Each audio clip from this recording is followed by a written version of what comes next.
Guys, ito yung application ni Kawasaki, yung Radiology application.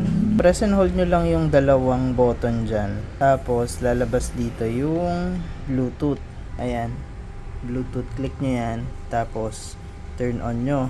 So, ngayon, kasi connected na ako, turo ko lang sa inyo kung paano siya gagawin.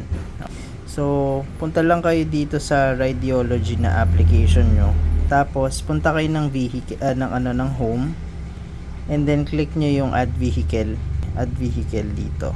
At forget na lang muna natin si CX4R para lang mapakita ko sa inyo. So ayan, wala pang registered vehicle. Click nyo lang yung plus, tapos swipe down kayo. Make sure nyo na turned on yung Bluetooth dito, and then turned on din yung Bluetooth nyo. Hindi nyo siya makukonect ng rekta lang sa phone ninyo na connected via Bluetooth. Kailangan nyo mag-install nitong Radiology na application.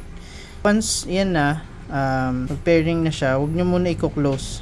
Hintayin nyo lang. Ayan, may lalabas kasi dito na code. So, since ako na-i-pair ko na before, wala na lumabas na code. Yun lang, napaka-simple.